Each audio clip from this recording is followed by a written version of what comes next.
Welcome to NETRUSH Report, your daily dose of raw tennis drama, unforgettable court moments, and the stories you won't find in a scoreline.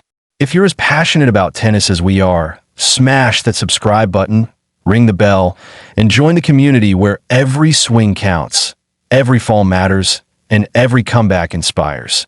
Now let's unpack the latest chapter in the Emma Raducanu saga. Now let's rewind to the Canadian Open in Montreal. Emma Raducanu arrived in Canada, riding a wave of cautious optimism. After all, she had just made a promising run to the semifinals at the City DC Open. There, she defeated tough opponents and seemed to rediscover flashes of that US Open brilliance from 2021. Fans and analysts alike were finally daring to believe again. Maybe she's back. The whispers started. Her opening performance in Montreal was sharp, focused, controlled. But then came Amanda Anisimova, a formidable opponent in her own right. Anisimova showed no signs of mercy.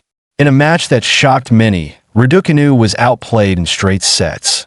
No tiebreaks, no comebacks. Just cold, clinical defeat. Scoreline?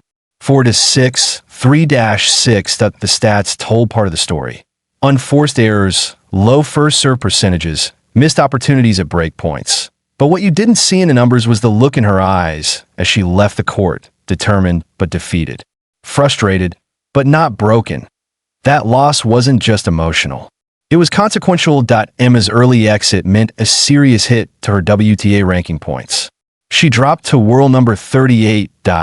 And that means she may not be seeded for the upcoming US Open, an event that once crowned her the future of women's tennis. Now, she risks going into the same tournament unprotected, potentially facing top seeds in the first rounds. It's not just symbolic. It's a real, uphill battle that let's not forget. Just before this Montreal heartbreak, Raducanu had an incredible opportunity at the City DC Open. She had reached the semifinals with strong baseline rallies and precise shot placement. It felt like the old Emma was back. But in the semifinal clash against Anna Kalinskaya, something shifted. Her movement looked heavier. Her forehand lacked sting. And her serve, once a weapon, turned into a vulnerability. The result? Another straight sets loss. 4-6, 3-6. What could have been her first WTA title of 2025 ended with a subdued wave to the crowd and another lesson learned the hard way. And then came the ride that IT wasn't just a casual Instagram story. It wasn't just an aesthetic moment with a pretty filtered IT was telling. Emma Raducanu, alone in a car, driving down a sunny road, blasting Break My Love by Rufus Du Sol, an Australian electronic group known for deep, moody, alternative sounds. The lyrics? They talk about letting go, breaking free, feeling the weight of something heavy, and choosing to move forward anyway. You don't need to be a psychologist to connect the dots. Emma was resetting. She wasn't wallowing in defeat. She was detoxing from it. Letting the road clear her mind and the music give her emotional space. That IT was a reminder that even world-class athletes need time to breathe, to think, to feel. Fans had mixed reactions. Some celebrated the moment. That's our girl. Strong, grounded, emotionally intelligent. Others weren't so kind. Focus on tennis, not vibes. But this is where the Emma Raducanu narrative always gets complicated. Because since that magical US Open run, every moment of her life, on or off court, has been dissected, judged, and monetized. She gets sponsorship deals. She's distracted. She posts on social media. She's not serious. She takes a car ride after a loss. She's avoiding the grind. But maybe, just maybe, she's finding her own way to balance the pressure. Because tennis isn't just about forehands and backhands, it's about how you recover after the hits. On and off the scoreboard. Enter Tim Henman. The former British #1 knows a thing or two about pressure. In an interview with Tennis 365, Henman defended Raducanu's journey. His message was clear. You can't judge her based on short-term results. You have to look at the body of work over years.